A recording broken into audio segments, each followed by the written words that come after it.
What is going on, ladies and gentlemen? We are back with another episode of Stats Over Politics, episode 102. We are joined by the normal crew, Kevin Dent stepping in for D, Shaun doing the best that I can. As you can see, we started late today. The class decided to not show for the substitute teacher. But we're rolling now. We're rolling. We're getting it going. Toddy got on a jersey. So I'm going to swing it to you next. Toddy, how are you doing today, man? Doing great. Champion. We're champions. We're not here this for a whole summer. Champions we are. What jersey is that? T-Mac? I was about to say T-Mac. I was just guess the same thing. Oh, what jersey is this? It got to be a T-Mac. Yeah, it's a T-Mac. It's all-star T-Mac jersey. Fresh. So, how you doing today, Garry? Tony is the guy I go to get. I was just talking to him today, telling him I got to stop by and get more jerseys. I've been going to him for years on out now. So, yeah, we're champs. And not really much to say. Champions. How we doing today, Garry?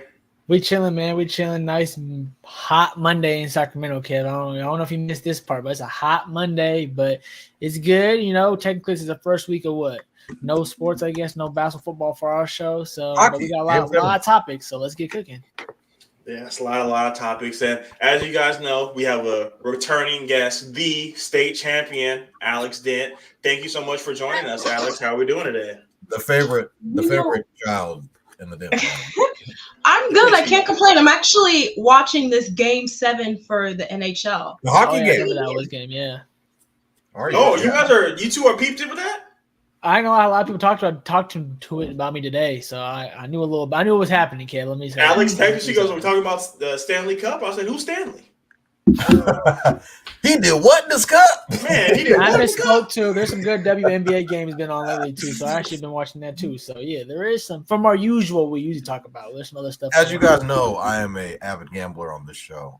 There is actually no money. I have no money on this game because I was too unsure of how this game will go because. Hey, Vaughn, is this true?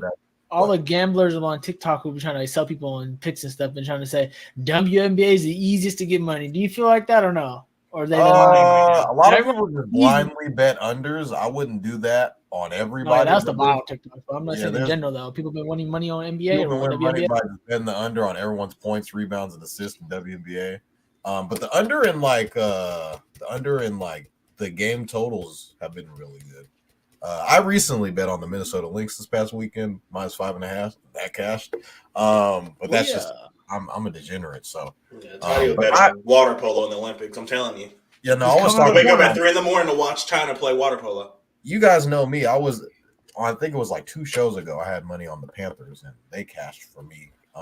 But just they were up 3-0 at one point in time. So now it's a game 7. Connor McDavid for the Oilers hasn't won a Stanley Cup yet, but he's basically like the LeBron James in hockey right now. Is that the guy? Is that the one that Tatum was in the picture with? Yeah. No, that's Kachuk. He's on the Panthers, but they went to the same high school together, and they were both up 3-0 at one time. But one actually won 5 games. The other one's still. They can still win. You never know. The Panthers are up 2-1. Yeah. Before we get things rolling.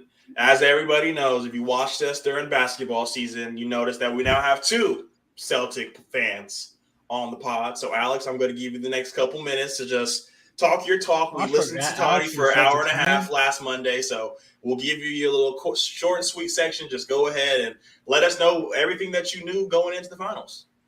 I thought they were going to win. I thought it was very interesting. Everyone kind of was going towards the Mavericks. I understand why. Because when the Celtics are bad, they're bad. But when they're good, they're really good. So I didn't understand why they thought that. Granted, Mavericks had like the best backcourt. Get that. Kyrie, Luka. I get that 1-2 punch. But shout out to the Celtics. They won. It's interesting because I feel bad for Dallas because I don't think Dallas is going back to the finals. I think it's hard to go back-to-back in this West. But for the East, I could see them going back. I don't know if they'll win, like a back-to-back. I don't. Finally, a real Celtics there's a lot of talk about like, oh, they're a dynasty, or could they be a dynasty? I don't think they can. I think they're kind of going to be like, not so much San Antonio, but kind of San Antonio in the 2000s, where they kind of won like every other year or something like that. I could see the Celtics kind of doing that. But I don't think they could ever. I don't think we're going to see a back-to-back champion in a minute. Like Garry said, we have a realistic fan, and as Toddy is itching to his screen, Alex, he let us know the day after you guys won, and we going back. He said we are going back to back. He did, and Shaun wrote in the notebook, Alex. So episode 200, that's going to be the worst take. Straight up. So we're all here for it. So episode 102 of Stats Over Politics. We have a lot of NBA to get into. So let's run right into it with the early offseason move. We saw the first move of the offseason, and that was the Chicago Bulls sending Alex Caruso to the Oklahoma City Thunder for Josh Giddey. Garry, I'm going to send it to you first. What were your initial thoughts, and how do you see this playing out a year from now? To be honest, I thought it was a great move from OKC. To be honest, they really didn't give off too much. They had to kind of, I think Vaughn mentioned it, and sometime this during the basketball season that he thought they were going to get off Josh Giddey anyway because they were kind of redundant in that position in OKC. And I know Kev, I think you used to speak, and I don't know, it might have been Vaughn. I can't remember which one of you guys were speaking highly of Josh Giddey, the year before because of him. He was having 17, 7-7 or something like that before. So probably Toddy.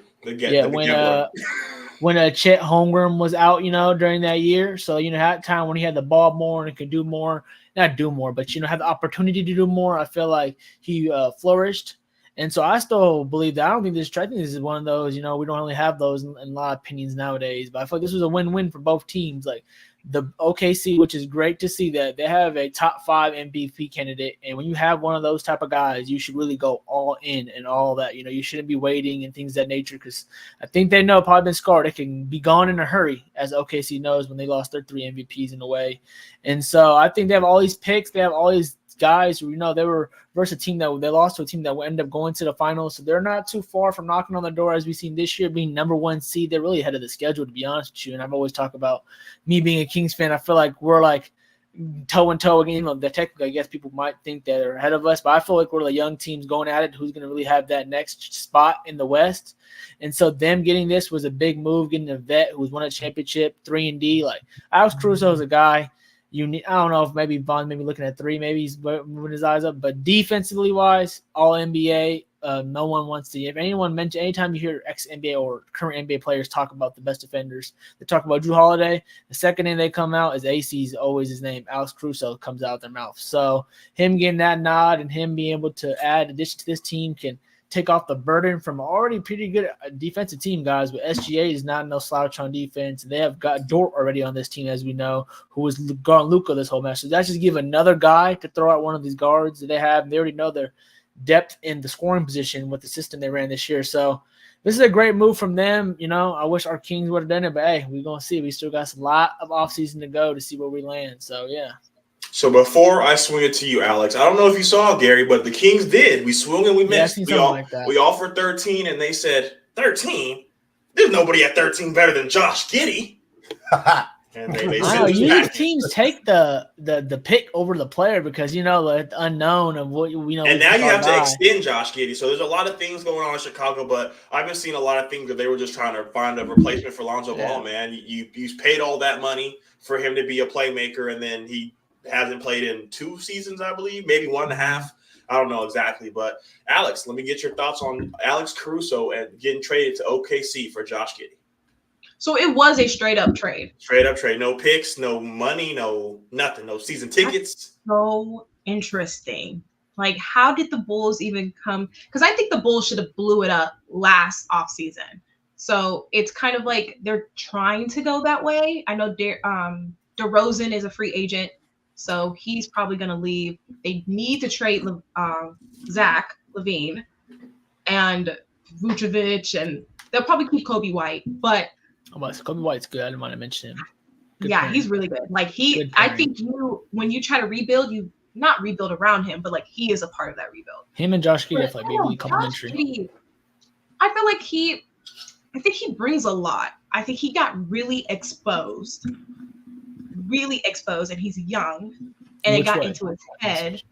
And I think now with this move, I'm really interested to see how Josh Giddey responds, because that's what matters in this whole scenario. I think Alex Caruso going to OKC, I think that's a great pickup for them. Like you guys said, another defensive anchor.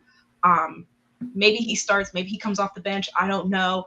But I think that's great for OKC, trying to win now, trying to always improve, especially because you're in the West. Denver is going to come back with vengeance next year. The Timberwolves are going to get more. They're now hungry for that, right? After they went to the Western Conference. Dallas is still up there because they just got back from the West, from the finals. So you always have to improve. I like this pick. I'm interested to see what OKC does, going into this offseason. Are they going to get someone else? Are they going to get like another big name? I do like Klay Thompson on this team. Would Klay Thompson move to OKC from Golden State? Probably not. Hey, they're going to pay him more than what Golden State paying.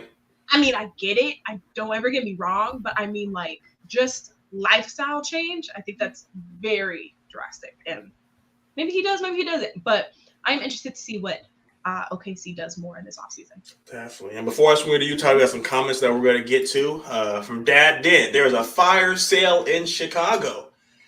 He's mentioning what Alex mentioned, that they should have blew it up a while ago. And I think, like Alex mentioned, they're a year late, and now they're trying to make up on lost time. And before I swing it to you, Toddy, Alex, you mentioned all these teams in the West. You're wearing a Sacramento Proud t-shirt. Where do we fall in the mix? Well, you guys got the pickup from Malik Monk. That's huge. So now it's you guys, but you got a t-shirt. Anyway, I think that's huge, right? Don't make me get my De'Aaron Fox jersey, Kel. I think last year, injuries really hindered this team from going deep into the playoffs or even being like a higher seed. I mean, you need some more. We'll get into the Kings later. I just wanted to mention you having a t-shirt and not mention. Oh, my bad. Okay, I'll keep it for myself. You're all good. So, Toddy, let me get your thoughts next on the Bulls sending Alex Caruso to Oklahoma City Thunder for Josh Giddey.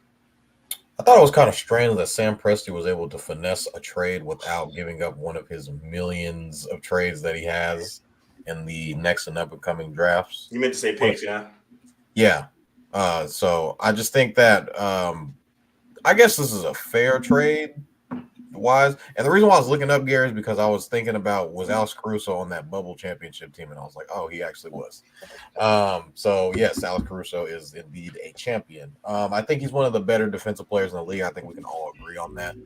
Josh Giddey didn't really play too well in the playoffs, just based off of the fact that the matchups weren't really in his favor. Josh Giddey can't really shoot. Kind of needs the ball in his hands and isn't really a great shooter.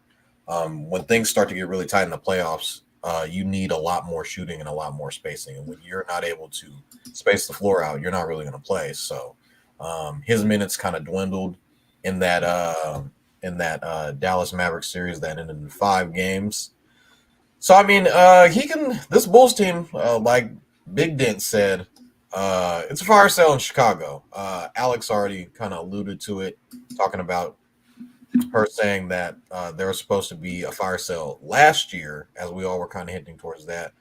Nothing really happened, and even going into the trade deadline this year, we were kind of all wondering, like, what are the Bulls going to do? Are they going to get rid of DeRozan? Are they going to get rid of Vucevic? And they kind of just, didn't really do. They didn't do anything at the trade deadline. And they kind of just waited it out. They made a play. They won a play-in game. So Chicago's they're fighting now. They're fighting for contention still. So they're in that place where you don't want to be really bad, but you don't want to be really good. They're kind of stuck in the middle. That's kind of what they are right now. And I feel like now they kind of their identity. Lonzo Ball is probably out of there. Kobe White is a young piece for them going forward. I think DeRozan's out of there. I think Levine's out of there. And I think Vucevic will probably get out of there too. DeRozan's already a free agent, so they probably won't be able to get anything for him. Levine, they're going to try to get whatever they can. I imagine they might try to get rid of a guy in Ayo Dosunmu and trying to get – he's another good young player that could probably do really well on a good team. So Josh Giddey kind of going to this team is kind of like, okay, he can kind of do whatever the fuck he wants. He's probably going to start and he's not really going to be able to kind of contest him for a job. Now on the OKC side, Alex Caruso is just another piece added to this OKC team. I would imagine that OKC extends him. I think he's eligible for like an $80 million extension. Does he start? I'm kind of looking at it right now. I think Cason Wallace starts. You would probably have Cason Wallace, Shea. I'm blanking on him. Jalen Williams, Chad, and Luke. And then say that one more time. Isaiah Joe, I think that's his name. Isaiah Joe could start, but it kind of just depends on the lineup. He was another guy that I was kind of thinking about. If you need more spacing, more shooting, you could probably start. But I feel like he'd be a great 6-man. I just think as from a guard perspective, Cason Wallace ends up taking that role. He saw a lot of minutes into the playoffs in place of Josh Giddey. Those two were kind of taking Josh Giddey's minutes. So Isaiah Joe and Cason Wallace were taking those minutes in the playoffs. So you probably might see a lot more of them going forward in next year's season. But Alex Caruso, you could fit him into the starting lineup for defensive purposes, kind of like when they had Thabo Sefolosha starting over James Harden a long time ago in OKC, when obviously James Harden was a better player, but they just had Sefolosha in there to kind of just lock up whoever their best player was. So great. I don't really know what it looks like. I feel like the OKC definitely won this trade because they didn't have to give up any picks. So I think OKC won this trade, and yeah, Giddey might play all right for Chicago, but they're gonna be a shit team next year. So yeah, and you guys all had a lot of good points. There's a couple things that I wanted to mention. Down the stretch, we all mentioned that the Oklahoma City Thunder had to sit down Josh Giddey because if you can't shoot and you can't defend in the playoffs, like Alex mentioned, you're gonna get exposed. We've seen it with Rudy Gobert. We'd all named countless players that we've seen get played off the court. So for him to get benched in Game 5 and throw in Isaiah Joe in there, and they realize that, like Toddy said, Isaiah Joe maybe isn't ready for that starting lineup. So you have to go and find a way to better your lineup. They mentioned it. Sam Presti mentioned that they went to Josh and said, "Look, we need to revamp our team and our lineup, and that means you're going to come off the bench." And Josh said, "Yeah, no, not here." So they traded him away, and you're trading away someone that you couldn't play down the end of final stretches of games to someone that you can. like Toddy or like Garry mentioned, this is first team all defense, 40% from the three. He had 82 steals, which was the most in the NBA last season. I know it's percentage-wise. That's why he wasn't the official steal champ. But he's one of the guys that are going to get you deflections. He's got to get you steals. He's got to be able to knock down that three-pointer. And I believe they slide him right next to Shai. I know it kind of depends on a lot of people think that Shai might be a 2 versus a 1, so you want to play a 1 alongside of him. But like Garry mentioned, this is a first-team All-NBA player, and you have to build around him to win. It was interesting to see the package that they got for him. Like Toddy mentioned, they have all these abundant amounts of picks that they could have traded. They could have traded some of the young guys, but for you to just do a swap, just a fair swap like that, a lot of people are asking, what's going on in Chicago. And it really doesn't make sense because, like I think Alex mentioned it, Kobe White had a breakout season. And how did he have that breakout season? With the ball in his hand. So now does he become the 2? Because Giddey can't play off ball. So you're starting to rebuild, like Alex mentioned, around a guy like Kobe White, but you're bringing in a guy to take the ball away from him. And you're not going to trade for Josh Giddey and trade away a first-team all-defensive player to not extend Giddey. So where are the Chicago Bulls going? They don't have any of their picks, so they traded him for DeMar. So like Alex mentioned, the Zach LaVine could be next. You have the big man, Nikola Vucevic, you could be next. They have some bets on that team that can be traded away. But the Bulls are going to have to do something because, like Toddy mentioned, they're in the gray area. They're not bad enough to get a top pick, but they're not bad enough to not make the play-in. So they're not bad enough to be the 11th seed, but not good enough to be the 15th seed. So they're kind of stuck in no man's land. And another thing that I want to say on this before we pass it off, this is going to paint a different picture of Jalen Williams in our eyes, a.k.a. J-Dub. Because we saw it in the Western Conference or the second round of the playoffs, he's burning all his energy on one end trying to guard Kyrie Irving. So you're telling me Jalen Williams gets to guard the third best player? That's a lot of extra motivation, a lot of extra get-up that you have. He was the first second-year player in NBA history to average 19 points on 50% free from the field goal, and 45 or 50% or 45% from three. So 19 points, 50% from the field goal, and 40% from three. So they're bringing in a lot of good things in Oklahoma City Thunder. Does this make them one of the top teams in the West? It's still really early. They still have a whole bunch of picks in that vault. I believe they have 2 lottery picks so they can trade and try to go get some more players or go get more picks, whatever you can do. You're not paying anybody right now besides SGA. So a 4-year $80 million for Alex Caruso is pocket change for them.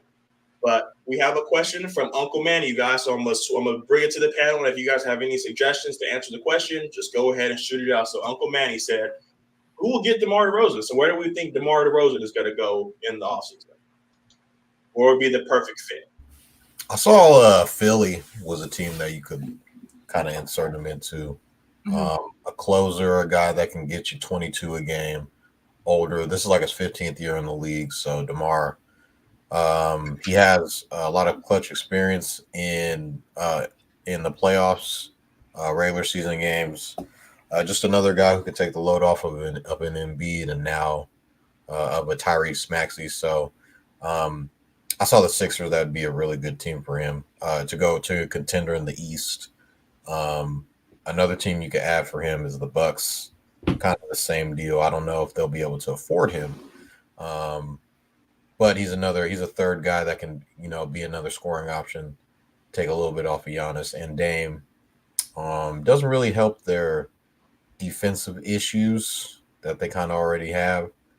He would just add a lot more scoring and clutch factor for the Milwaukee Bucks. So 2 Eastern Conference contenders that I probably would say. I don't want to name everybody else because I'm pretty sure there's other people that have other teams, but those are the 2 teams that I kind of see them going to. Garry, Alex, you have any suggestions?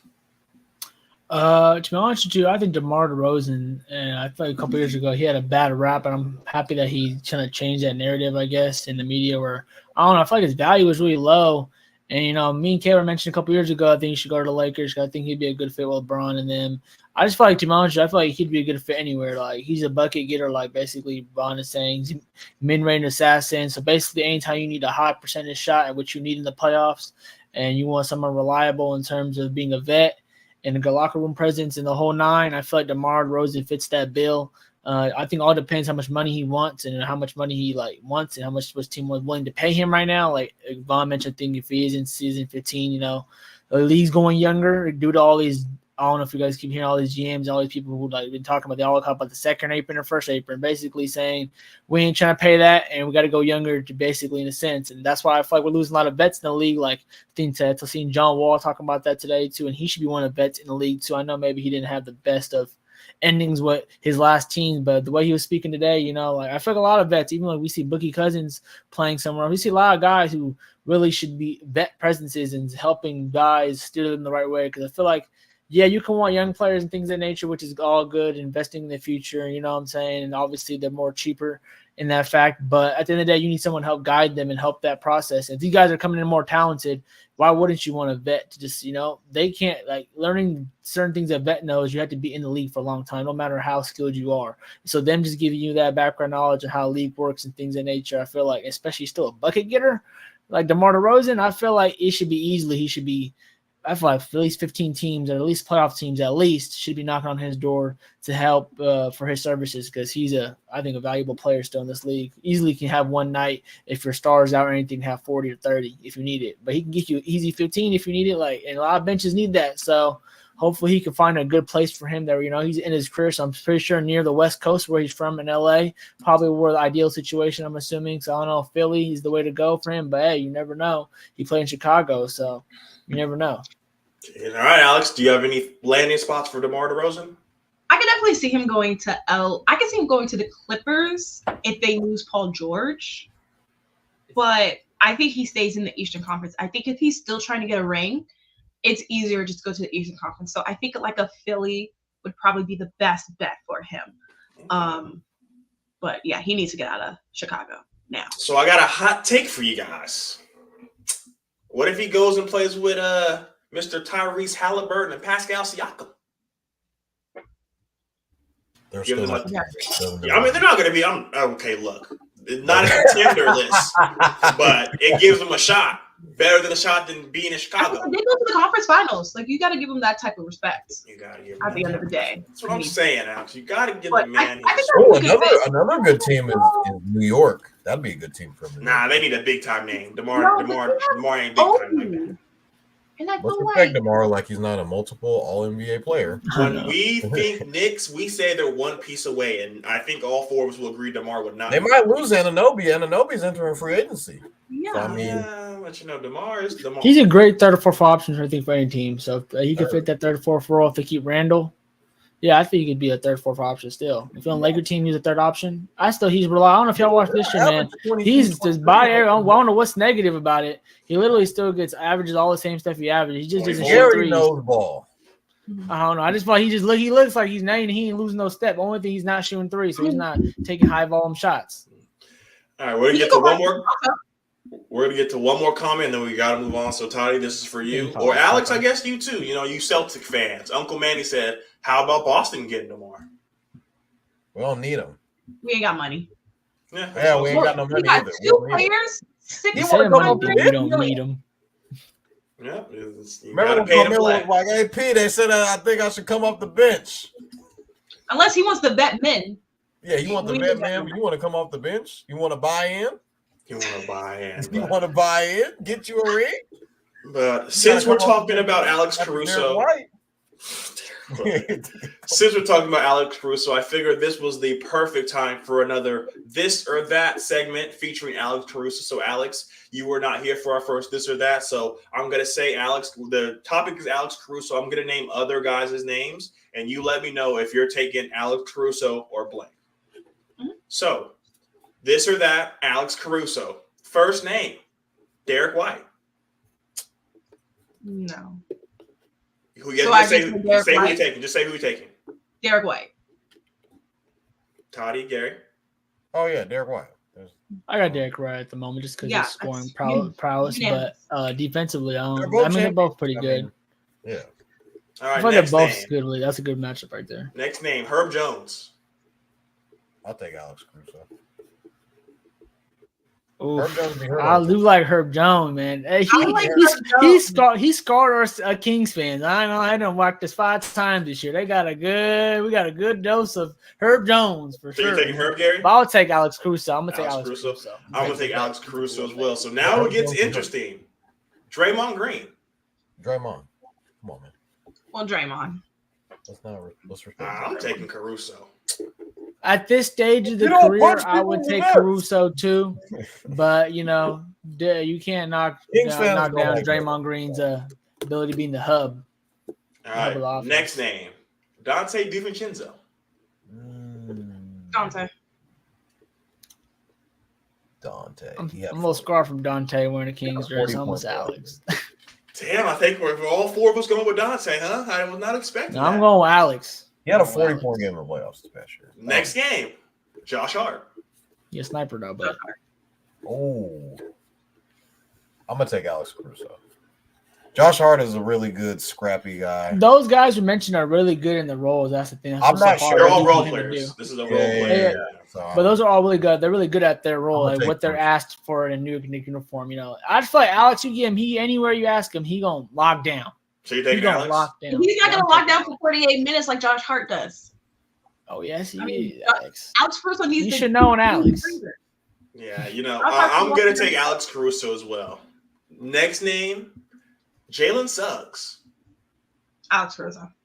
Alex Caruso. Suggs is coming up with the offense. He's a young buck, but I'm gonna take Alex Caruso right now. Suggs ain't bad. I'm going to go Alex Caruso Suggs is as well. coming up. Suggs is looking. If he Orlando can in general. These he next create more 4 offense, names, yeah. These next 4 names are going to be heavy hitters. Michael Porter Jr. No, I gotta take Michael Porter. He a boy, a sniper. That boy is just too much of a DJ. sniper. MPJ. Alex. He's 6'10". 6'10" sniper. Bro. I don't want Michael Porter Jr. I'm going to go Michael Porter Jr. as well. I can't stand him. All right, Gary. Wait, This is why? going to hurt me. Keegan Murray. Oh no, come on, we take the young buck Keegan Murray. Come on now. It's not even the same lane right now. What? He's Really? who is I don't not to disrespect Alex Caruso, but is he about to be at the Olympic playing the USA team as the number one? Our guys going to that thing playing. No one cares about the USA practice team. squad. The practice squad is the players are up next. We talking about Kev? Alex Oh. Caruso to play on Practice that squad? team. There's an age requirement to play on that team. No, there's not. Alex Caruso easily could be playing on that team. Ain't no age All right, requirement. Alex. Who you taking, Keegan or Alex? Alex. I'm gonna go Keegan as Whoa. well, Gary. Little Sacramento Sniper? bias. Oh, no. I don't know. Grayson He's Allen. about. Hold on. What did Vaughn say? Vaughn didn't even answer. Yeah, Kev just skipped me. Oh, my bad. Go ahead, Toddy. Who you taking, Keegan or Alex? Because I'm- it's 30 year. I'm gonna take shooting over defense, so I'll probably say. And he was guarding the best player damn near this year too. So Yeah, Keegan can defend too. So and he's real young, so his ceiling hasn't really been met yet. Yeah, so exactly. I'll have to take Keegan Murray. what do you even talk about that? This question is you talking about now or going forward? Going forward. Who would you rather have? Oh, Yeah, I'll take. yeah, then I might change a lot of my answers. Shit. Now I'm just gonna go by the age. All right, Who's next younger? game. Grayson Allen. Man, I ain't gonna lie, that man, I don't know if it's because he can shoot. I don't know if it's because he was on the Suns and everyone's guarding these 3 guys. He got wide open shots. Give me Alex Caruso. I'm gonna take Or Alex. what? Because man, that boy was sniping this year too. You taking? What? I'm gonna take Grayson. Alex Caruso. Okay, Alex. Who you taking? Wow, I think I'm gonna take what was his Grayson shooting Allen. percentage? What was his shooting? I gotta be a Dookie. I'm going with Grayson Allen. He had to. Last name. Austin Reeves. Oh, AR.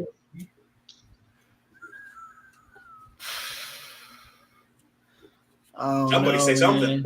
Oh no, I'm thinking still. I ain't gonna lie. I think I'm gonna take AR because he's younger in his future, and he's more of a ball handler. That's Give all me I'm saying. HBK. But then it's all let's see what you're asking for him. Hillbilly So what you coach. ask for Alex, he's gonna give you. You know what I'm saying? Alex, Toddy, what you thinking? I got said AR. HBK. Are we sleeping on his 3-point percentage this year? What did he I have to shoot go this year? AR as well. Yeah. So the names that we listed Oh were. man, So this is your time to change it. I'm gonna go through the list one more time. he shot 40% from 3 this year too. But I'm not. We Gonna had lie. Derek White, Herb Jones, Draymond Green, Dante DiVincenzo, Josh Hart, Jalen Suggs, Michael Porter Jr., Keegan Murray, Grayson Allen, and Austin Reeves. So, What are you trying to point out?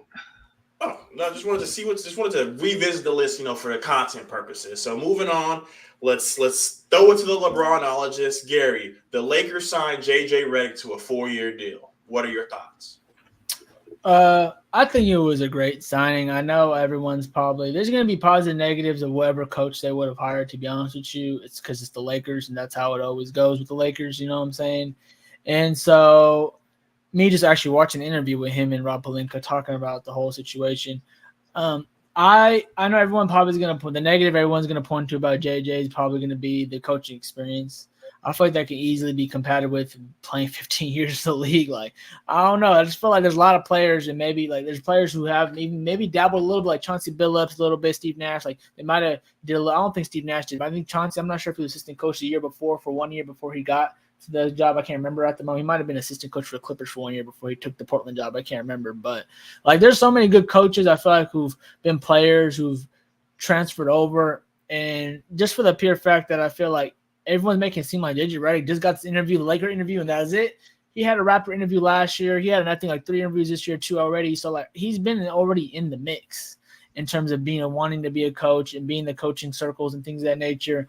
And so I think that he's going to be a good coach. I mean, I think that he's a young coach who's, if you watch any of JJ, which I am going to be biased, I guess.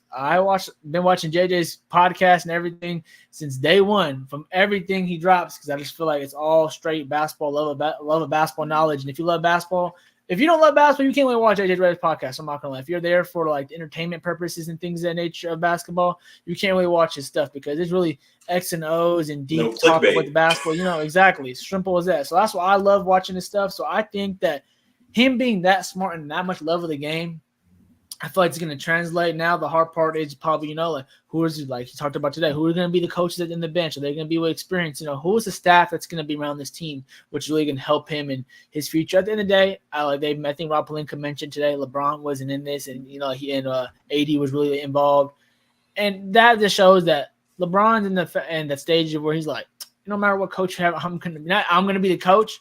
But I'm going to adapt anyone. I don't know what number of coaches. He's probably his 12th or 14th coach. I have no clue what coach number it is, but I know it's up there of how many coaches he has had. So he's been able to adapt to all different types of coaches, won 4 championships with 3 different types of coaches alongside him, and took many coaches to the finals, no matter who it was. Took a foreigner who never coached either in the NBA and took him, and David Blatt, all the way to the finals. So, what I'm saying? I don't feel like that's going to be big of an issue. I just feel like overall, him just knowing, like him basically talking about how much the Celtics and things of that nature was talking about, like him being on the thing that had Joe Mazzulla on, and he just has so many connections around the league where I feel like actual coaching X and O's, I don't think that's going to be the problem. I feel like it's just him probably going to get maybe a little bit of respect from the guys who are like, hey, you just played 3-4 years ago. Like guys who are vets and like, I just played with you, man, like 3-4 years ago. Maybe that, but I feel like him just being so personable and being cool with people, I just feel like he's going to do a good job, man. I feel like people are going to be wanting to talk to him.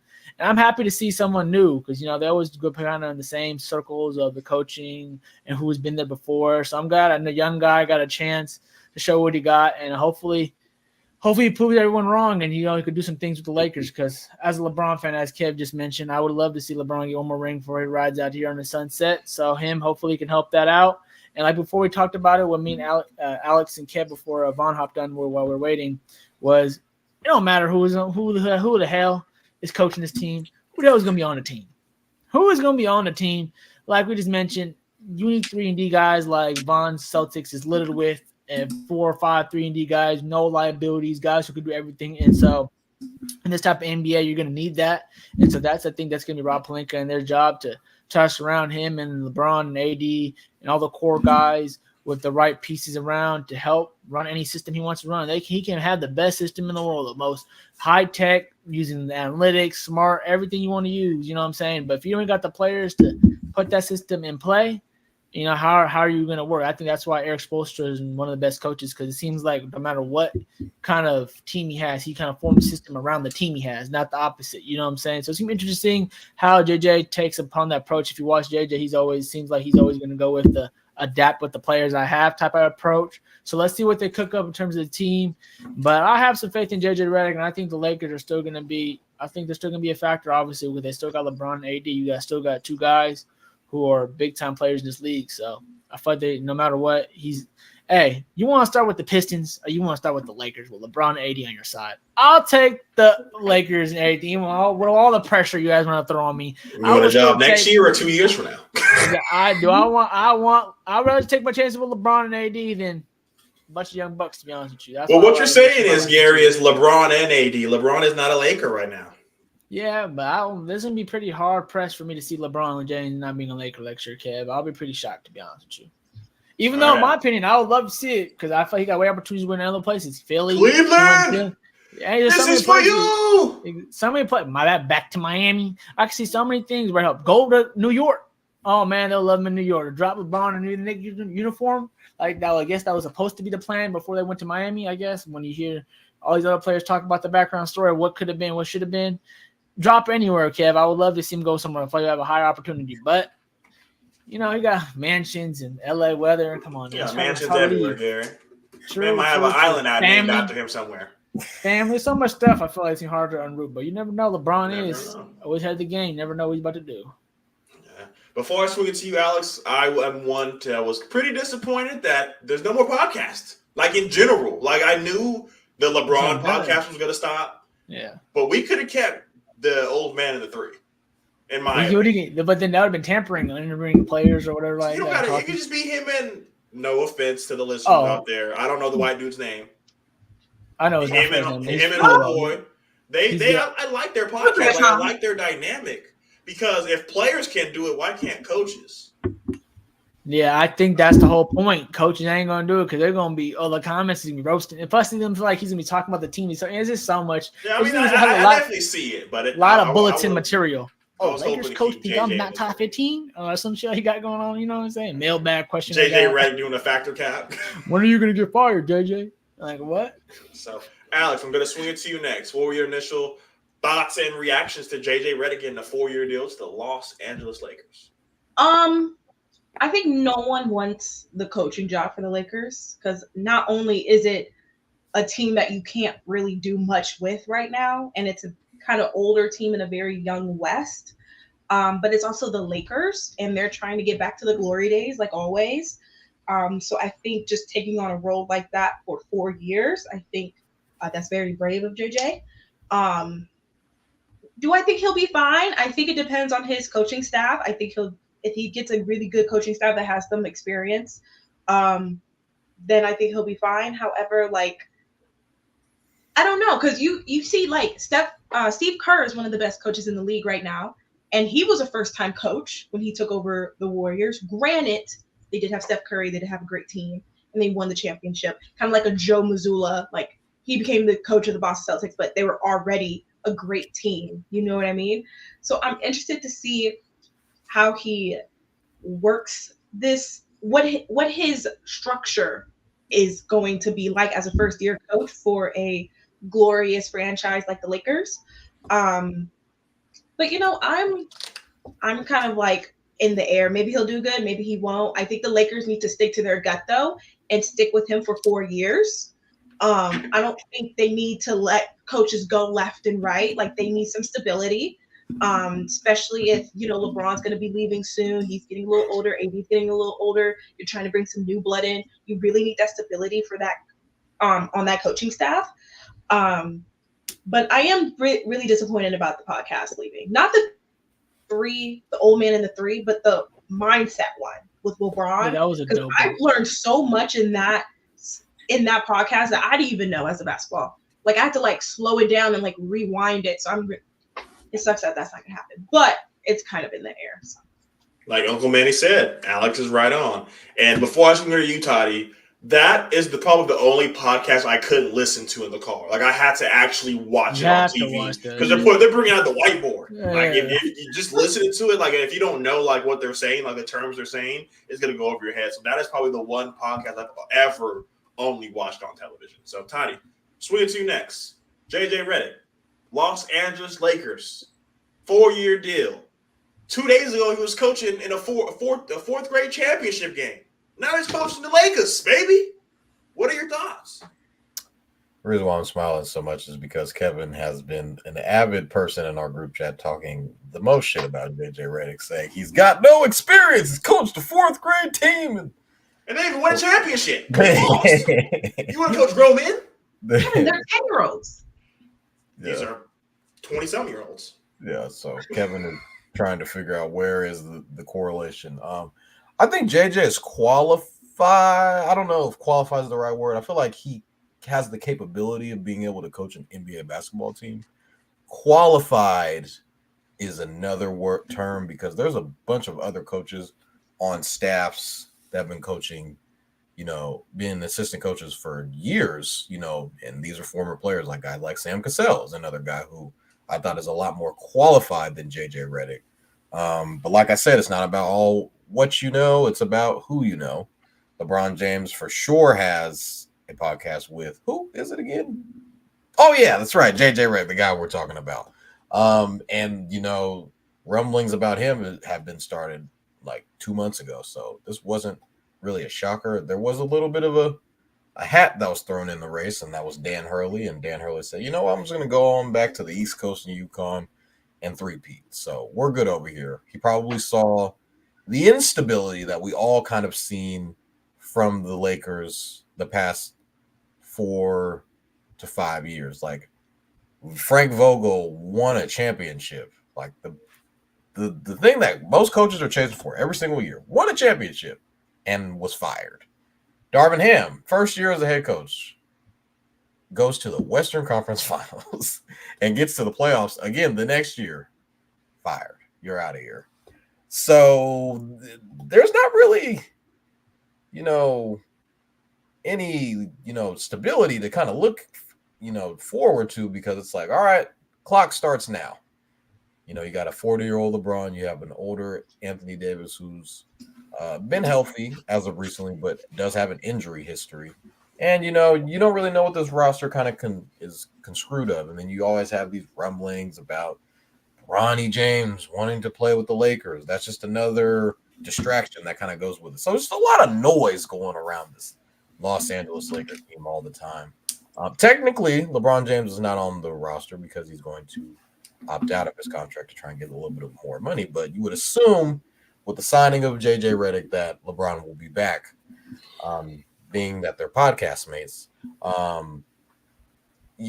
think JJ's he's very smart. I think he's very capable. Capable is the best word I can use possible. He's a very capable person. I think he's capable of being a fantastic head coach. And to quote our boy Shaun, who was not here on the podcast, his floor is Steve Nash, but the ceiling, Pat Riley. That's what our guy Shaun. We're quoting him. And I quote. These are not my words. These are Shaun's words. JJ Redick can be Pat Riley. Now, I don't know what that construes of. Is that Pat Riley, the Miami or the Laker or the any? Talk Pat Riley the player, or I don't know if I want to jump on that bridge with Shaun, but we'll have to see.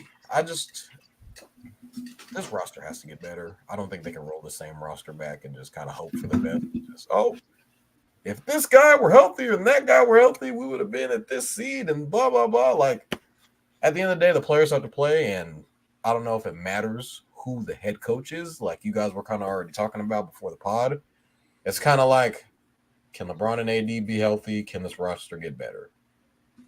That's kind of where we're going to go with that. We'll see how good JJ is. I don't know if the Lakers get to the number 1 seed. Are we going to give some credit to JJ? I feel like it's going to go like LeBron and AD are playing out of their minds. That's really where it's going to go to. Because at one point in time, the Kings' old head coach, Luke Walton, was the head coach for the Warriors when Steve Kerr was out with an illness, and they went 35-4, and he got a head coaching job off of that. So, not saying that's what JJ Redick's going to be, but I'm just saying sometimes it's not really all about who the coach is. Garry or Toddy, before you weren't here for the beginning of the conversation before the show, we talked about you don't need a coach. We just gonna go out there. We got LeBron James, we got Anthony Davis. Roll the ball out. James Harden, Kyrie, and Kevin Durant when they had Steve Nash. Can anyone tell me where Steve Nash is coaching? Look, I know Kevin. Well, if KD wore 14 versus 15, you can't say that. He wears a 15, not a 14. So when we saw Steve Nash get this job, the narrative was two-time MVP, Hall of Fame point guard. Why won't it work? Right? He has the accolades. He had the playing career. JJ Redick. But was he still like in depth in the game though? Was he still relatable in the game? Like Steve Nash was really like kind of out the way the whole time he was gone. But he got the stamp of approval because of what he did on the court. So he's a but I don't feel like podcaster. I don't feel like JJ's getting that because of the court, with no coaching experience. All we're looking at is playing. But that's just being vague, Kev. I feel like you're being really vague on that one. Because this guy's been basically intertwined with the league for 6 years, like doing interviews on the daily for play-by-play. You're talking to coaches and everything daily. You're talking to players daily. You're talking to all the people in the head office daily. Steve Nash literally, I think, was chilling, coaching kids in soccer before he became a coach. Oh, coaching his kids, like what JJ Redick was doing. Yeah, but a whole different sport, first of all, soccer. Second of all, did he have a daytime job would literally consist of him being intertwined with the game of basketball for 4 years? Let's not make it seem like JJ Redick had a daytime job for a while. He was a podcaster. Yes. He was a podcaster for a while before he got on set. And that job required him to what? He making millions of dollars off his podcast now. His podcast ain't nothing. He got millions of subscribers on both of the things. He been doing stuff. How many players he had on during that time? Everyone gave the stamp for Steve because of what he did on the court. JJ didn't do that, and he's not getting the same love. So let's just look at the coaching staff from the Lakers from 2011. Mike Brown, 11-12. Bernie Bickerstaff, 2012. Mike D'Antoni, 12-14. Byron Scott, 14-16. Luke Walton, 16-19. Frank Vogel, NBA champion, 19-22. Darvin Ham, 22-24. Theirs has been a recycling chair. Unless your name is Phil Jackson, you can win a finals. You can go to the WCF, and you can still lose your job. This is the Lakers. You are about to lose your job. So, before we move it on, I'm going to ask a general question to the pod. What you got to say, Alex? Well, I just want to say the Panthers won Game 7. That's what I was watching for the last 2 minutes. It was like a really close game. Who's family? What are you doing in this cup? Anyway. What in this cup? So, who is taking the bigger risk? JJ Redick or the Los Angeles Lakers? Lakers. Easy. JJ gonna get paid. JJ was given the opportunity of a lifetime. What do you think, Garry? I don't know. I guess it's going to be the Lakers, but the Lakers are looking for anybody at that point. So I don't know. I kind of is JJ because JJ had other opportunities. He had other coaching JJ, dude. But JJ could get back into podcasting. He could get back into broadcasting. The Lakers are going to be the Lakers. Garry, let me ask you a question, Garry. Did he not mention wanting to win championships, wanting to have a long NBA coaching career? He mentioned all these things about how he wants to be a coach and how he wants to have a long career and be looked at by his peers as one of the best coaches. Coaching the Lakers for your first job, he could be like Steve Nash. We talking about what he could have been. That's all I'm saying. So if we're taking the bigger risk, it has to be JJ Redick because JJ can never coach again. Yeah, he can go back to the podcast. So. I think he still gets a job again. Dude, if the Lakers suck, if they finish in the 10 seed, is JJ Redick going to continue being the coach? Okay, that's not JJ Redick's fault. Because what's the name got a second opportunity? We understand that it's not all JJ's fault. He doesn't play 1 minute, but the narrative? No, what's his name got a second opportunity? Jason Kidd, who was a Milwaukee Bucks coach, came off the thing and then boom, went to. He was also an assistant. Jason Kidd's but not for the Bucks though. Not before the Bucks. His first experience was head coach. He got fired from the Bucks. Then he went to the Lakers. That's what I'm saying. I think even if JJ, I can see him doing that.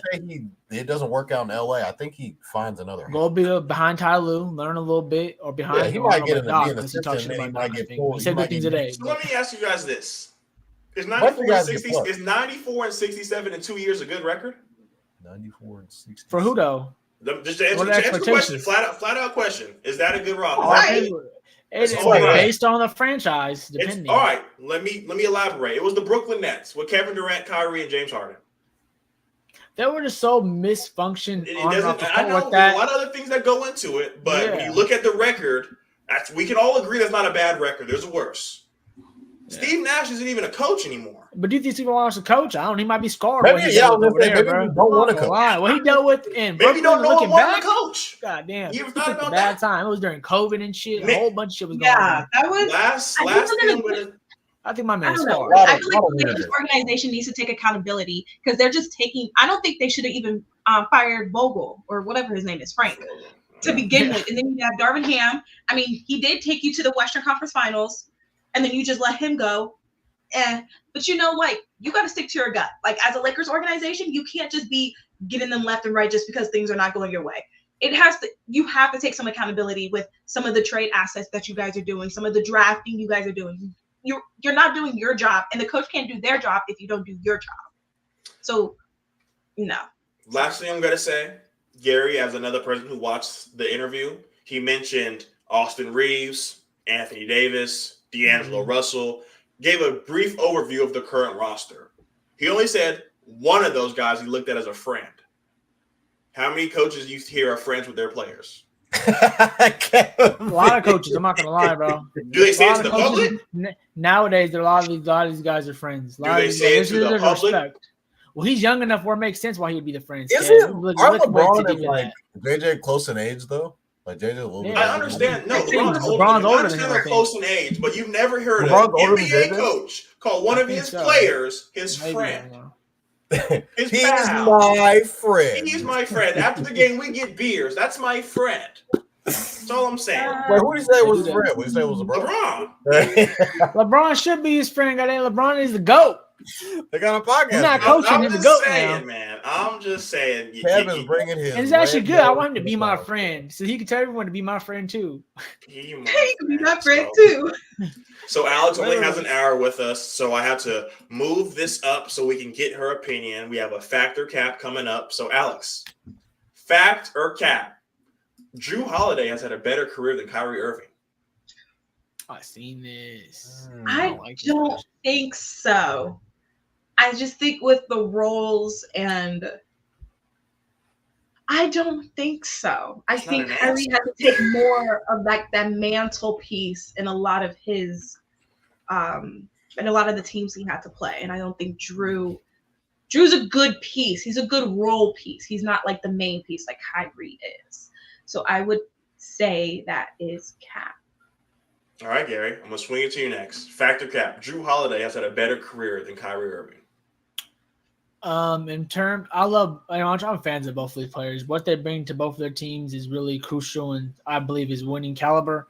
But I'm gonna have to go cap with this one. I think I've seen this. I think Cap probably seen this too. They put the side by side of what the accomplishments are and all the things of the nature. And so I'm on Alex's point where Kyrie is holding more of that secondary role. If you look at the championships, Drew's position he won, he was basically a third or fourth option, and both teams was relied upon to do basically the dirty work and the defensive caliber stuff to help win a championship. But when you look at Kyrie, what he's been asked to do his whole career is basically be the number one or number two option on all his teams he's been on and has been made to carry the more of the load. So I feel like obviously I think Kyrie's a better player, but obviously Kevin asks, smart Kevin is asking when we read the question, who had a better career? I'm still gonna take. They both got championships. They both are going to be in the Hall of Fame, I believe, one day now. Especially Drew just won this last one, and how easy it is not to disrespect the Basketball Hall of Fame, but how it's a little more easier compared to the other Hall of Fames when everyone else compares them. So I think it's a cap 9, not just for the fact of that Kyrie has championship, but I just feel like he's more decorated as a player. Like I already said, I think he's a better player overall. He's more decorated a player. I don't know if Cash probably is going to go through all the stuff, but I'm pretty sure he might have more defensive teams probably than him. Not all defense, excuse me. Kyrie has all NBAs probably more than him, more All-Star nods than him. Obviously that's not disrespect, but make more money than him. That shows that more franchises want to put more into you kind of in a sense during your time because they kind of play the same era. So it's not like me comparing money to a young guy who obviously can make more money. Like Tatum's gonna make more money than Kyrie one day, obviously, because just him being younger. But and them being the same era, I just feel like Drew has helped a lot. Those young Pelicans teams he helped out with AD. He's been a lot. He's been a great everywhere he's went. And so I feel like they're both great players. But I might just take Kyrie overall, just being a better player, better career. If I was basically whose career I would want Kyrie's career. I want to have that handle, be known what Kyrie's known today as a pure assassin scorer. I would love to be known as that. So just for overall, but you can't knock Drew, man. Drew got so many good accolades too. Team guy or somebody. This is really nitpicking of what you prefer. And I've always preferred, I feel like, being a scorer type person. I feel like that's just more loved and more, I guess, more loved and hated, basically. So I feel like Kyrie. So before we swing into the Kyrie Irving fan, I figured this would be a great opportunity for me to answer the question. Fact or cap? Drew Holiday has had a better career than Kyrie Irving, and this is a fact. Because I haven't heard Toddy yet, so I'm not going to say everybody. But all Garry and Alex said was he scores more points. Everything, though. No, not everything. All-stars. He has more The like only thing is NBA All-Stars. All Which one NBA is it? That's all All-Star. matters. Okay, so he him has being the hub of the offense where he's actually getting guys open. Not to be disrespectful, but Drew Holiday ain't doing that. He's not making plays better that way. Drew Holiday's didn't do first that year 3-1. in Boston and Milwaukee ended in a championship. So you take the All-Star games, He's like the 8-2. fourth piece. But let's look at things that don't revolve around scoring. The whole game. All defense. Okay, You he has all know, NBA. only thing That's his Kyrie niche, does as he should. more than Drew Holiday is score. So if you take scoring out of the mix, Kevin. The biggest thing, the but way what you does it end up to though? You gotta score. You gotta put some buckets on the board, Kevin. Does Drew Holiday not score points? as the But fourth Drew option, Holiday's not that guy. they're not he's not asking that him to do that. Is They're not. Kyrie It's not Irving even that Kyrie guy saying besides he's not that one guy. They're run? not asking him to do that. They're not. Are we asking him to saying do the that. same thing if Kyrie doesn't hit that shot? Are we still taking Kyrie over Drew? Yes. That matters though. Shit, that shot matters. So if Kyrie, That's if part of the Kyrie Irving resume. never hits You said that better shot career. That's and part of the has resume. 0 championships, you're going to take Kyrie over Drew. Well, then we're taking Drew Yes. Holiday's championships away too. Then But you take the championships away, Drew Holiday still brings more to the table than scoring. no, then Because we both we both saw their championships. this I'm not going to year- disrespect Drew, but they're not even talking about Hall of Fame if he ain't got no championships. We He ain't even saw sniffing the Kyrie Hall I of Irving. Fame. understand defense wins games, yada yada yada. But if an offensive player like Kyrie is going at it, he's going to score every single time. And ain't nothing even Drew Holiday can do about it. Kyrie, Sorry. Like Drew Holiday could do the best defense he can, and Kyrie can still drop 30. So like, granted, yes, good But did he in defense, the finals one time? but the way he Drew did Holiday Better. had They a lost to a lock better. up, No. Don't start the whole Yeah. DNA. No It wasn't just lockups, Kev. LeBron Fuck no. coming I'm back. sorry. it was Hell no. LeBron and Kyrie. If LeBron didn't have Kyrie, he would not come back from 3-1. Cleveland would not have Celtics that had, like, champion. 5 defenders. They got a better overall team. All I'm getting Go ahead, at Kev. is all I'm hearing is he scores more points. He made more money. Oh, Kevin, you saw the why do shot you think against Drew Holiday you is a saw the better shot player? against the Warriors. Better He player. hit a step back to the right and he hit a shot. Do we remember what Kyrie Irving Yeah, did the before biggest shot in the first round of the playoffs? Averaging 14 points? Drew Holiday has to a scored win. more than that.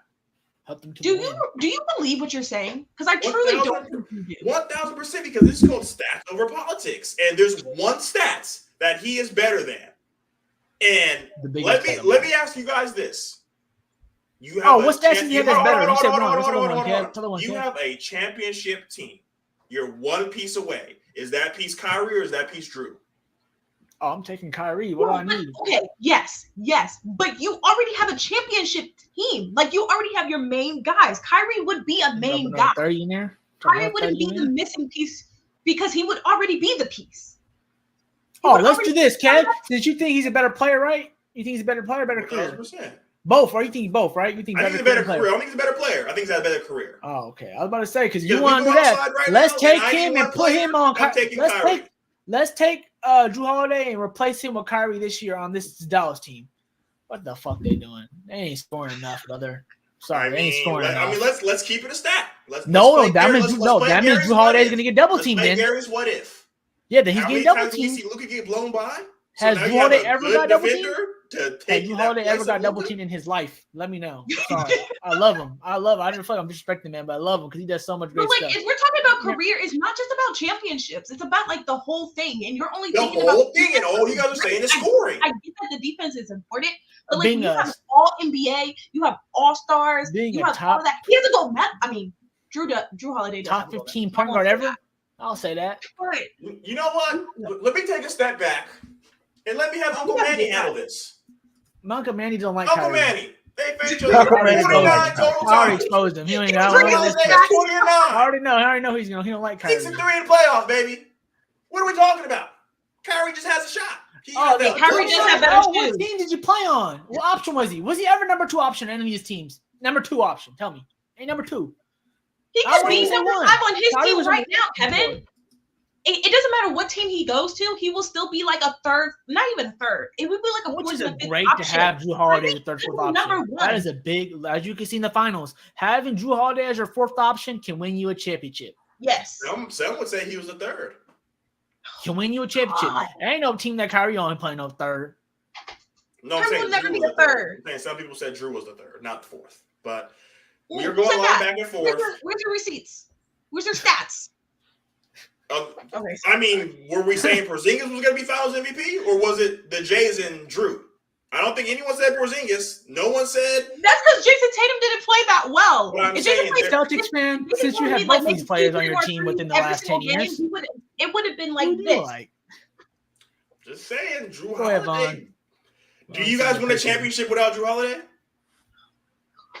Kyrie No. doesn't. I mean, the Cleveland Cavaliers don't win a championship without Kyrie in 2016. So you can't say that. I just asked the question. You answered my question with another question versus an answer. Vaughn, what you think, man? You had both these Yeah, all right, players, let's man. move it on to time. Factor cap. Drew Holiday has had a better career. Good job. We than asked Kyrie this question for Alex. This is Kevin does this every single week. He where does every week. He likes me to in a word predicament, things dude. a certain type of way.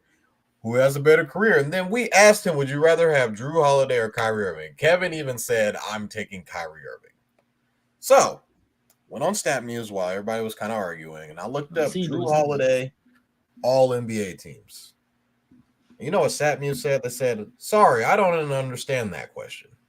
All right, well, let's go ahead and look and see how many All-Stars does Drew Holiday have. Drew Holiday has 2 All-Star selections. They were when Kevin and I were graduating from 8th grade. So how long ago was that? About 15 years ago. I'm just happy we both made it at the same time. Make me feel young again. That was a long time ago, man. So 2012, 2013. Kev still lived in Sac. That was when his first All-Star team. And then when he was in Milwaukee, 2022, 2023.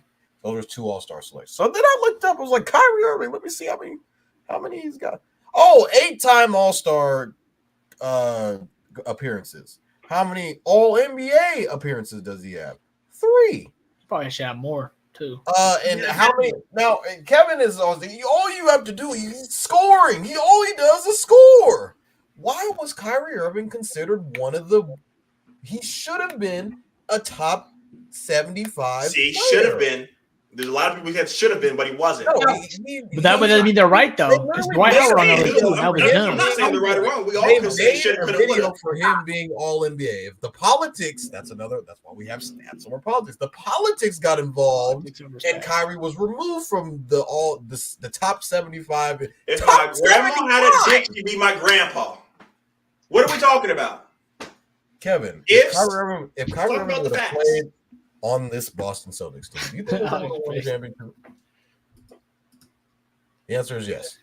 If Kyrie Irving would have played on the There's a lot of factors with that, Manny. Drew Holiday played on Oh, my first name. that won a championship, do you think Kyrie Irving would have won the championship? If the Bucks would have won the championship? Absolutely. Kyrie Irving had a 40-point game in a closeout game. 40 Away. points. Road With game. LeBron James to force a game 6. Like, Those going back to back Drew with those Holiday's players. not doing any of that. I don't think we expect him to do any of that. Now, Drew Holiday, he has more rings than Kyrie. That's really what He's still a winning player, man. Straight He's up. a winning player. He's a glue guy. He's not a guy like Kyrie. I need you to score 10 straight points in a row. We're down by 5. I need you to hit the game-winning shot in a game 7 to win the title. Like, I don't know what more there is to say. I get that Drew Holiday has more rings than Kyrie Irving. Yes, sometimes situations do matter. If Kevin Durant, James Harden, and Kyrie could stay on the floor together, he probably would have another ring. Who's better at point guard duties? Situations matter, and sometimes things just have to go the right way. I think Kyrie's numbers are better than Drew Holiday's. Kev keeps pointing out all he does better is score. What are you talking about? That's what you have. Like, rebound and assists are probably close. I bet. I'm They're just not trying to close figure at all. out where the Where stats they go. say that Drew Holiday is better than Kyrie. I'm trying to figure out those numbers. Where are the point me into those directions of what numbers say that Drew Holiday is better than Kyrie Irving. All right, you ready? So we have 3 first team all defense, 6 in total to Kyrie 0. So let's look at the stats. Let's look at career stats. Kyrie's a bucket getter. He's a bucket. Go ahead. Don't let him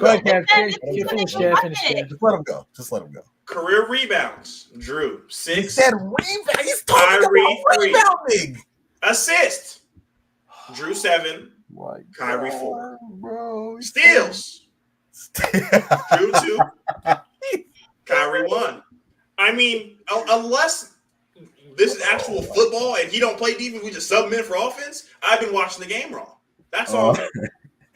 But, you know, you're talking Drew about just 41 played on points. better teams. That's all. Has Drew played on better teams? Was the Bucks not better than the Nets when they won? Were the Celtics not better than the He's Dallas played on a lot Mavericks? of good LeBron teams. And the Nets. Drew Holiday did play And with the Celtics. he played with a lot of guys too. And the Mavericks. But you know what? Where was Drew? Where was Drew during this time? Was he in the Pelicans during like the 2016s, 2017s? Right? Yeah. Okay, boo-hoo. He couldn't make it. No one could make it out the West. The one thing I will say about Drew Holiday is during his career, like he had to like stop playing basketball because his wife had like a brain tumor. So I will commend him on that. And he's a great person. He's been a great teammate to every locker room that he's been in. You've heard nothing bad about Drew Holiday. He's a guy that's going to come in on your team, be a great locker room guy, be a leader, a guy that leads by example. And he can go and get you a bucket or two. He's not going to be the number one scoring option on the team ever. He's going to be the third, fourth option, like Garry was saying, and be a guy that can lock up your best defender. That's pretty much it. But you already have your core guys in place. Kyrie is a cornerstone piece that you pair each other up and get to the finals, win a finals. They traded for Kyrie Irving to pair him up with Luka Doncic to try and win a championship. Let me ask you this. 16-6-4, 16-5-4. Drew Holiday with the Pelicans, he led them to beat Kevin is the Blazers way so back when. He is Has Kyrie ever won a series by himself? Right, well, he wasn't by himself during that time either. Anthony Davis was on that team. Yeah, no, Anthony Davis was also on that team. And it was the number one option. He missed 2 games. DeMarcus Cousins was on that team, wasn't he not? And DeMarcus didn't play. He was hurt. And who was the second? There was another guy on that team. Rondo? Kyrie does a great job with the size he's at. If he was like 6-7 inches taller, yes, he could win a series. But this league right now, if you're 6'8" and above and can put the ball on the floor and get a bucket, then you could potentially win a series. So but he's like 6'2", 6'3". Like he does the best that he can at his size. He can't do too much if you put a 6'8" guard on him. He's taller than Drew Holiday. Oh my! All I've heard was height and points. Height and nah, you were wrong. And all I heard was rebounding and steals. That's all I heard. There's a lot more than just scoring, though, fellas. We all see guys that could only score. But what are you saying though? Assist or what? They're literally. I just looked it up. 5.7 to 6. Career. He's trying. Okay. Rebound. You said 4. He 4. Hey, your sources. He has no more bullets. State your sources. Landofbasketball.com/player comparison / Drew Holiday / Kyrie _ Irving _ HTM. Cite your source, baby. I'm not plagiarizing. But before we keep on going, I know Alex only said she wanted to do an hour. We're at hour 13, so I want to apologize for going over. It was a very heated debate, 3-on-1. You guys thought you had me in a corner. We don't have to say anything. We'll move on. We'll keep it going. But Alex, I just wanted to thank you for coming on to the podcast. You always bring a lot of good energy. I thought there was no way we topped last episode with the energy, but the energy this episode and just in that segment was energizing. So thank you so much for coming, Alex. If there's any last things you want to say, go ahead and get it off your chest. Kyrie Irving had a better career than Drew Holiday. Thank you. All right. Well, you know, just have a great night. All right. Have a great night, Alex. All right. So now that we got that out of the way, we can move on and we can all be friends again. So let's move on. We saw Alex with the Kings shirt. We got to come on here and talk about the Kings and Malik Monk agreeing to a deal. But before we get into that, Toddy, respectfully, brother, I don't give a fuck what you got to say about this. So don't say nothing. Don't say nothing. Garry, there was a comment a while back.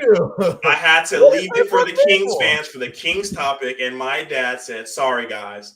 Kings are a play-in team at best next year. Garry, what do you have to say to that before we get into the league? Dad, Dent, you are wrong. Anything is possible in the West, and we got a whole summer. We wait. We don't even know what we're about to do. We got a lot of stuff cooking in crockpot right now. We've been hearing that the Kings might trade for our 13th pick for something. We got some cash space. We got it's a bonus in a new number. We just signed Malik Monk. We got young guys getting better. I just feel like we're still heading in the right direction. Yeah, we were in the play-in last year, but that was, as we know, missed free throws, literally the worst free throw shooting team. Get a little better in that. Also, I would say, we lost 2 games compared to we dropped 2 seeds. Only reason I know this because I was watching De'Aaron Fox talk about this. We dropped we lost 2 less games than the previous year when we were the 3rd seed and we dropped.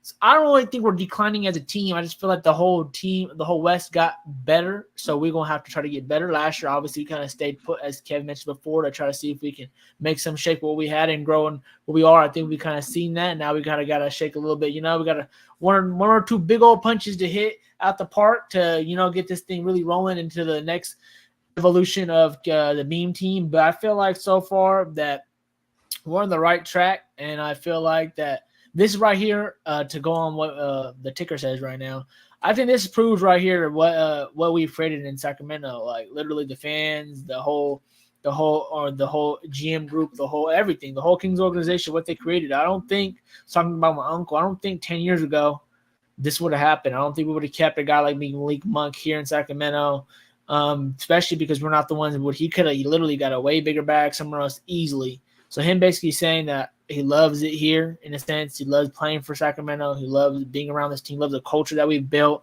You know, he believes in the coach and everything, the whole nine. Obviously, him signing this deal, I think, is big. We all know the teams that were trying to strip him away from us, from the Spurs to Orlando. So some of the other teams that could have gave him more money and got him out of Sacramento and maybe could have even been a winning team somewhere else as well. But what he created here and what he established here so far, it's great to see Malik Monk stay with us. I'm just happy to see him again in the Kings uniform and, you know, try to get maybe a 6-man again, or if he starts, he deserves it because he is starting caliber guard in this league.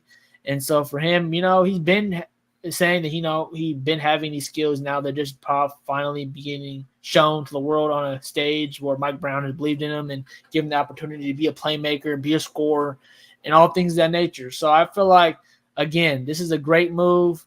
I'm so happy Malik Monk came back to us again. I don't think no fans, like Kev, I don't think no fans would have been mad if he would have left, because it would have been like, you can't blame the man. He hasn't got paid yet. He's been in the NBA. He knows what it feels like to play on a minimum deal with the Lakers, getting stripped down, not getting an opportunity in Charlotte and things of that nature. So him to finally capitalize and him for it to still be on our Kings team, I'm really happy to see that. And yeah, let's go. We're turning in the right direction, guys. With the culture we're building, we're not the same old Kings no more. That's for sure.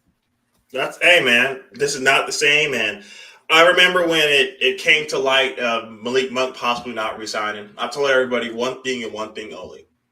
His goddamn godchildren are in Sacramento. His best friend. We had the best shot of anybody signing him. We got his best friend, and he gets to see his godkids. He had another one on the way. He is the godfather to De'Aaron Fox's kids. Why would he leave? I know Garry said, go make some more money, go do that, go back to a place like Charlotte where we're going to forget you're going to play basketball anymore. Like, take the money and go play in Never Ever Land because we ain't never ever going to see you again. So this was the best for his career. Like, yeah, you could get a chance to make your money. And Garry, I don't agree with that no one would have been upset. I think there would have been a lot of pissed off Kings fans that. By him? Yeah, because let's call a spade a spade. Before this, he was just a glorified role player with the Lakers. He came to the Kings and became Malik Monk. Nah, he been Malik Monk, like Vaughn mentioned. Did someone give him an opportunity to be Malik Monk? So you got to give him credit for taking advantage of the opportunity. Not that he was given the opportunity. About damn time he was given the The opportunity. monster. In my opinion, I don't think no one will get mad. First of all, I want to say one thing before my bad cutting you off, kid. But all the crap that I seen that they said they're gonna give him free McCoonies, free all this, free all that. Y'all better go hand that to that boy now. Better go hand to him now. They said 78 mil. Yeah, that would be $35. They had so many people in the comments of all his little posts talking about, we're gonna give you this if you stay, Malik. We give you that. And now all y'all better pay up. See the man. Wait, he getting free McCoonies? I don't know. I just know you get a lot of things offered. You get a lot of things offered to stay. Holla at your boy. Scottie, as the Sacramento Boston Celtic fan, what were your thoughts on Malik Monk and the Kings agreeing to a new deal? You know, Kevin doesn't care what I have to say. So he's just going to tune out the rest of the next 3 minutes. But I thought that the Kings, this was the right signing. I didn't really even see too much about where Malik was going to go. I mean, there were people saying he was going to go to Orlando. That was really the only other place that I saw that he was going to go. But I really just didn't see it. They're saying Malik's going to get the bag, this, that, and the third. But I didn't really see him leaving Sacramento. But now we're going to dive into Kevin and I's private conversations about this signing. I asked Kevin, is Malik Monk going to start? Kevin definitely agrees and says that he is going to start. And I was saying, does that kind of mess up the vibe of the team? Given that he was, the sixth man coming off the bench, being the guy that creates that spark off the bench, where does that go now? Even though Malik Monk was kind of playing starter minutes kind of later down in the year, even going back to the playoffs. So why do you think it will cost him on the team? I don't think it really causes anything. I was just trying to see what the dynamic. He didn't know he's a starter. What does the dynamic of the team look like? Is Malik Monk going to start? So you're kind of looking for more scoring in the offseason. I think you guys can both agree that the Kings are going to roll the same roster back, so you're going to need more scoring. I think Malik Monk can definitely provide more scoring if he's in the starting lineup. So what does Malik Monk average? Like 15, 17 points a game? He might bump up to about 22 a game if he is in the starting lineup. You're going to have to look for more bench scoring. I think a lot of people are trying to see what they can get for Harrison Barnes and try and upgrade that position. That's been something that I've seen throughout the Kingsverse. Shaun is one of those guys that has also agreed that you have to upgrade from Harrison Barnes and possibly Kevin Huerter. You already saw in the workings that they tried to get an Alex Caruso by using the 13th pick. So you can kind of see that the Kings are trying to get better in some shape or fashion. And then another report also came out today, and this is another thing that me and Kev kind of already talked about. De'Aaron Fox he's going to wait to sign a new deal. He's been a guy that's been okay. He's basically the guy in Sacramento. I think we can kind of all agree on that. I know pretty much. Yeah, he is. He's paid like it. So I think he's on the final year of the deal. He took an extension, a 2-year extension for $50 million. Hoping that he would become an all-NBA player based off of kind of what happened during the playoffs, the magical run that you guys had, third seed, all of that. You don't got to call it magical, bro. Don't disrespect us. I mean, it was first-round exit. That's magical? Yeah, you guys have been to the playoffs in 20 years, and then you go third seed, get to the playoffs. Magical. So De'Aaron is trying to kind of duplicate that same year. I think we all agree that he's capable of doing so. But he is trying to cash in huge. He's trying to get like Supermax $300 million. He's trying to do something like that long term. That's the money that he's looking to try and get. And that kind of all depends on what the roster looks like. What do the Kings do in the offseason? Kevin said you got to put on a show. You got to make them want to stay. Because now the clock's ticking. Because if you guys have a shit year and next year De'Aaron's free agent, he might go somewhere else where he feels like they can win a championship. And De'Aaron Fox, I believe, can be a cornerstone piece. Like we were talking about earlier with the whole Drew Holiday, Kyrie Irving baffled. De'Aaron Fox on a team that's a contender can definitely win a championship. I think we can all agree on that. And he's young enough too. So I think what the Kings need to do is kind of focus on getting the right pieces for this young Sacramento Kings team and trying to contend for a championship. And it starts with the Malik Monk deal, with the Mike Brown deal.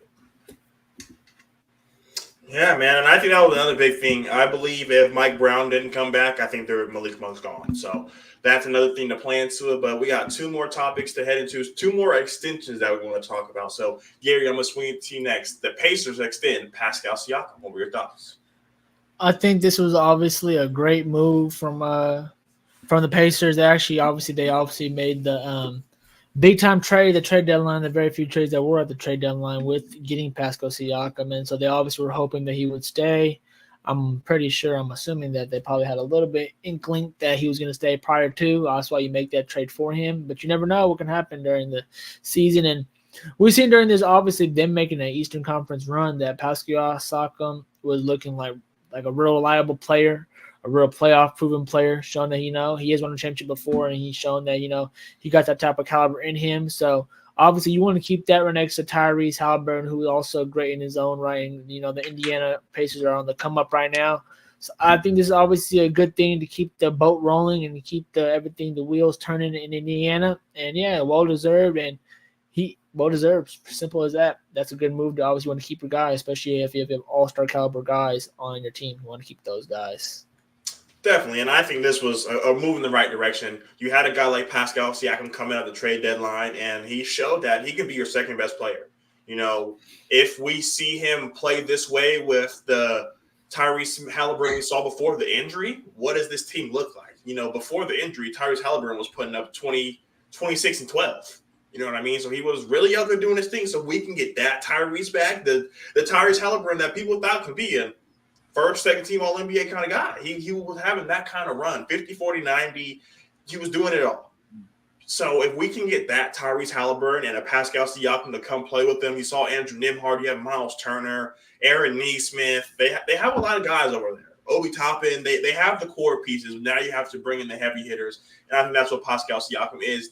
Tyrese Halliburton and Pascal Siakam can be a very good duo in the East. So we're going to see how this all kind of plays out. They have a lottery pick in Jarris Walker that didn't even play a lot. So they have a lot of young pieces. So to have these two guys be your cornerstone of your franchise, I believe the Pacers, I wouldn't say are back and they're not going to another ECF, but they're definitely probably a top 4, top 5 team in the East, stamped. So coming from what the Pacers were 2-3 years ago, is that bad? So, Toddy, what were your thoughts on Pascal getting an extension by the Indiana Pacers? I thought it was expected. You traded for him at the trade deadline, kind of knowing that you were going to have to re-sign him. So they traded real assets to get Pascal Siakam. So this was something that you knew was kind of going to happen. Pascal definitely performed in the playoffs. So I think the Pacers are happy about this signing and, kind of what's to come. They went all the way to the Eastern Conference Finals. I mean, that's a win for Indiana. It's a win. I don't think anyone expected them to get that far. But, definitely performed in the playoffs. I think he led the team in scoring, if I'm not mistaken, during the playoffs as well. So, yeah, this is something that was going to get done, had to get done, and if nothing more to get done on the Pacers side. Toddy, scoot closer to your mic. Oh, but we can't hear shit, Vaughn. Oh, okay. Sorry. I don't know there you go. Mic. Yeah, there we go. I think that it's it just had to get done. If nothing were to happen, then he would have walked for nothing, and the Pacers would have lost out, and they would have got worse. So this was definitely a good signing by the Pacers. While we're talking about extensions, as you guys see in the title of this episode, Scottie Barnes is now the highest paid Toronto Raptor in history. They've extended him 5 years, $270 million max rookie extension. He is making $54 million a year. Let me tell you who makes less than that. Joel Embiid, 51. The Joker, 51. KD, 51. Bradley Beal, 50. Booker, 49. Cat, 49. Kawhi, 49. Jaylen Brown, 49. Jimmy Butler, 48. I think he's making more than all those guys? He's making more than all those guys. So I know we talked about it with Jaylen Brown. We talked about how the NBA is getting more and more money, so we're always going to see someone become the top paid guy. But just like quarterbacks, there's a world that we live in where Scottie Barnes is making more money than the 3-time MVP? Yeah. So, Gary, what were your initial thoughts seeing this massive extension? Kev, it's like you said right at the end there. The going's gonna keep going, to keep on rolling, man. The next guy, whoever's up next, like you said, might be our guy up next. You know what I'm saying? You never know. Whoever got that next turn at the table, man, go eat. If they got the right old caliber stuff and your team needs you and you're an all-star type caliber person and you bring a lot to the table and they want to keep you, they have your bird rights, basically, you're gonna get paid a lot. Especially if you knock on one of those All-NBA teams, you're gonna get paid a lot. So, I think he's a young player, up and coming for sure. I think he's especially since, like you mentioned earlier, trading past Siakam that we just talked about. I think next year that's going to open that up to basically be his team. He's the man where, he can really flourish even more. He's already been kind of heading in the right direction already, being a First-time All-Star. Exactly. Already being a defensive type guy and scoring in pretty much all 3 levels and really 5 levels, if you know what I'm saying. But him scoring all the different ways he can score. So him is going to be maybe unlocking that next year more, obviously now since the Raptors have more of a direction where they're building around now. Masai Ujiri, who's obviously a great GM in his own right, can obviously start building around Scottie Barnes, I would hope, and trying to put some guys together to help him and his efficiencies and bring the best spots out of his game out now. So, this was obviously what needed to be done, and it was probably one of the big checklists that they wanted to get done on the Raptors summer checklist. And I think that he's worth it because he's next guy up, and you got to do it for your team. You not pay him and leave. I don't know. I don't think there's another option but pay him basically in this scenario. So I don't know if Kevin, you mentioned if you start going by players who are paid as much as him and things of that nature, obviously he's not. Should be paid more than quote unquote like a 3-time NBA All-Star or MVP. I'm not. Is that Curry? You saying he was giving a pension more money than? Or Joel, Joker, KD, Brad, Bill, Booker, Cat, Kawhi, basically Jalen top Brown, 10 guys in the league. So, but hey, it's all about timing, all about timing. The next 10 years, another guy's gonna be look at this, laughing at this deal. So, it's all about timing. Thank God you're born in whatever 2000 something. All right, Ty, what were your thoughts on Scottie Barnes getting the rookie max extension? Yeah, this was something that kind of, raised my eyebrow. But at the same time, it's the same thing that happened with Jaylen Brown last year. People were, saying this was an insane deal, $300 million contract. Now, I don't know if Scottie Barnes is the same caliber player as a Jaylen Brown, but he has basically what Toronto is saying. They think he's what Kawhi Leonard was. Those are like the comparison that you see. They think he's Kawhi Leonard. I don't know if he is anything close to that. But Scottie is basically the guy in Toronto. I don't know what direction they're kind of going in. I don't know if their team's going to be good enough next year to contend at all. But, questions are going to have to be answered. Once you sign a deal like this, things are going to start to, roll into high gear. Like, hey, you signed Scottie Barnes for how much? He's making how much more than all these other guys that Kevin just named? And, the pressure starts to build a little bit when you sign these supermax contracts. When you sign these supermax contracts, people are going to start to view you and pair you with the guys that are, getting those supermax contracts that are on those deals with, certain teams that are getting paid the most on certain teams. And they're going to have a expectation for you to perform. And I get that Scottie Barnes, I think he was out for the year with some injury last year. So he's going to come back from injury. Didn't have the greatest year before his injury, but the clock's kind of ticking for Toronto. They're going to have to, start winning games and start contending. And stop throwing games. Yeah. Damn it, Jonte Porter. Yeah. We the North. So it's going to be, interesting to see what I think Masai Ujiri is the guy. No, he's not. He's the guy. Okay. Or is he? I thought he was in Washington. I don't know. Somebody look that up. But I think that with Scottie Barnes, he can definitely be a cornerstone piece. He has a lot of upside. But he just has to stay healthy and he has to perform. So to be able to give Toronto a shot, they believe that they can start, making the playoffs and contending. When they had Kyle Lowry and DeMar DeRozan, they just ran into our 2 guys up top, the LeBronologists. And then they started calling it LeBronto. They started calling it LeBronto. As me and Kevin said that exact same time. But they have to, they got to start getting it rolling, and they got to start winning games. Definitely. And that is going to do it for episode of 102 of Stats or Politics. Like I mentioned, you guys, these episodes, once we hit 100, we just hit the go mode. The energy is really high. We're going back and forth. Gary's calling people pussies. These are great energies. Great energy. You're not going to see this on the clips. So I recommend everybody, please, please, please come and support us on the YouTube page.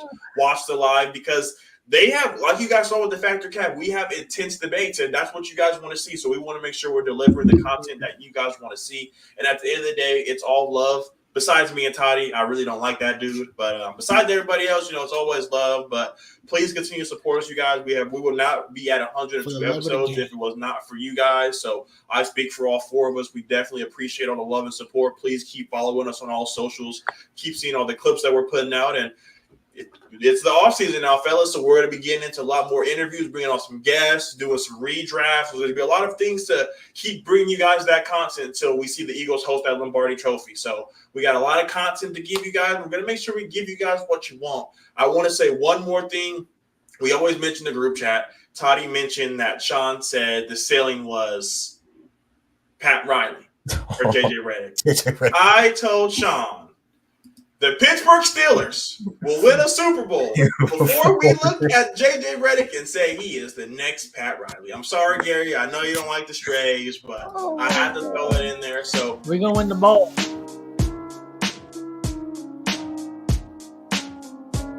That's going to do it for Kevin Dent, Jaevon, Toddy, and Garry Steen. We will see you guys next Monday. Appreciate all of you guys watching and sticking through the whole 2 hours. We appreciate it. We'll see you guys next Monday at 7 p.m. Peace.